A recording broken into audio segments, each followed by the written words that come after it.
Okay, so in this video I'm going to show you how I use Trello to manage my life and my days, and to make sure I never miss a cycle.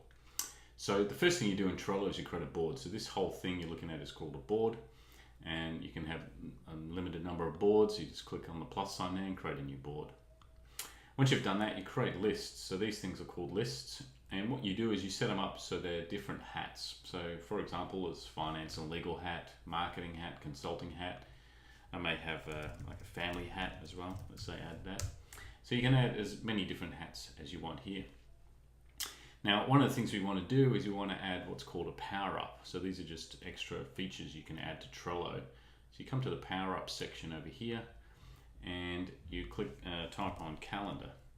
So this is a particular add-on. It's free. You just click on add there, add calendar, and now this gives us this little URL, this little link up here in calendar view. So now we click on that and we drop into this kind of a view. So you can look at it monthly and you can look at it weekly. So I always have it on the weekly view. Today's a Saturday. Now let's say I'm organizing my week. So organizing what I'm going to do today. Let's just say I've got to do the taxes or something like that. Let's say I'll do the taxes. So now what I'm creating here is what's called a Trello card. So do taxes. Now I can put that in any of the hats that I've got. So obviously it's a finance related thing, so we'll do that. The time here is just defaults to 12 o'clock. You don't need to worry about that. But what it's actually done is made that's actually due or to be worked on today. It's due today.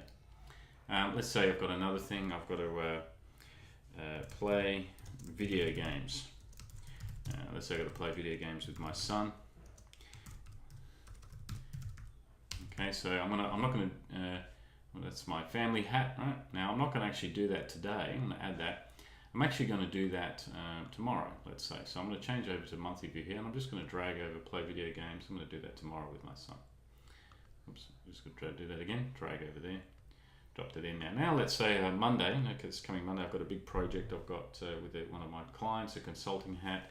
So I've got project, let's say develop website, something like that, right? This is an ongoing big project, right? And I may have another project with another client, let's say I like that, create PR campaign, right? Something like that. Now, when they're big projects like that, what you can also do is you click on the card itself and it opens up. And this is, if you like, the back of the card. And what we can do in here is we can put more descriptions, so we can put what the project's about. This is a launch of new book or something like that. And then we can create checklists, right? So we could say write book, right? And we could say, you know, there's chapter 1, 2, and 3, and so on. And then I could have another checklist here called a publishing book. And I can do that, and then there's all the steps associated with publishing a book, you know, edit, design, and so on. Now, you can do all sort of fancy things with these checklists, by the way. You can drag them, change them around. You can change the order of things. So Trello is very, very flexible in that sense. It's really good.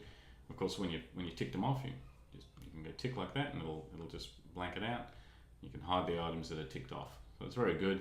You can also add and attach documents here from your computer, from Google Drive, and that way they get linked in here. So everything's in one place. So if I'm working on something, let's see if I can grab something here quickly from Google Drive.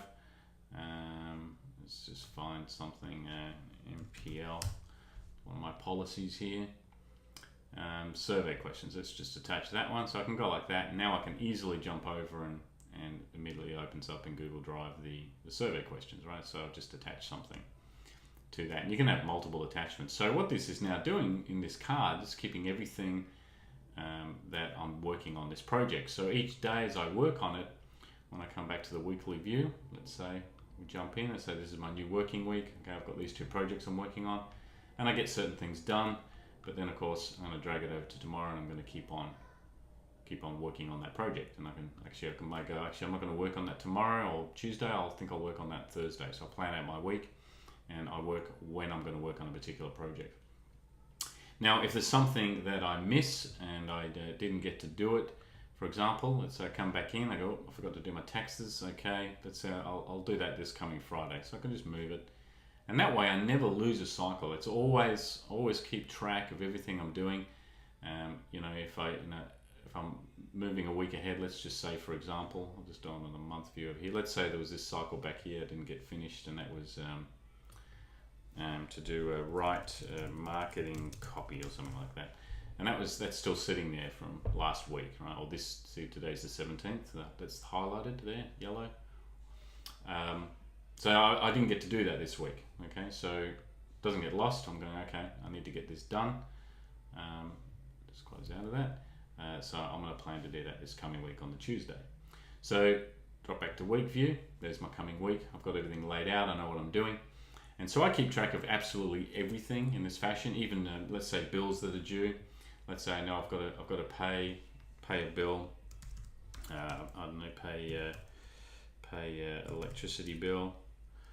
electric bill, and that's due. That's a finance hat. That's due every end of every month, right? So I hop over here on the date. So just I've done that bit quick. So click on the card, click on the date, and I know I've got to pay it at the end of the month. So I'll just do that. And then what happens is,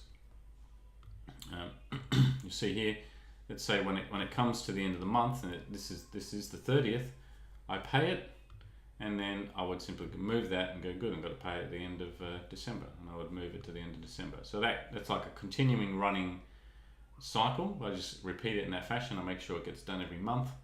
If I have to manually do it, and I never lose it. And you see I've just pushed it out until December. It needs to be done.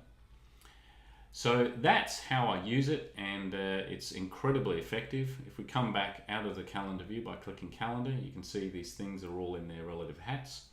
If you just add a card here, for example, and let's say we call that, actually that marketing copy, as I say, it's a marketing hat. I'll drag that over to the marketing hat. But let's say I do something here and it's, design promo, let's say, something like that, right? I'm going to design the promo. This will not show up in calendar view for the very simple reason that there's no due date on it. So if I create a card in this view, I need to hop into the card and actually add a due date. So I just need to set that date. So we've gone to December. So let's say I'm going to set that for this coming Tuesday. Now it will show up in calendar view. See, there it is there. And once it's in calendar view, I change it around any day I want to do it, and it will automatically change that date. So that's how I run my whole life. I run all my businesses, and basically every major hat I have, every major client I have a list created for them, and I put cycles of action in there. Always make sure they're assigned a particular day to do them. And if I'm not quite sure when I'm going to get to it, but I know it needs to be done, I might just come in here and I go, okay, well, I need to get to that some point. I'll just stick it in there for next Monday, and I need to do X, Y, Z for somebody, and I'll make sure it's in the right hat, and I'll add it there. And I might not do it that day, but I know that when I come into work Monday, sit down at my desk, start planning out my week, I'll go, okay, when am I going to do that? Actually, I'll do that later in the week, and I'll do it then. So that's how I run it. That way, a cycle of action never gets missed. It's always there. And on the bigger projects, I can keep a track of absolutely everything.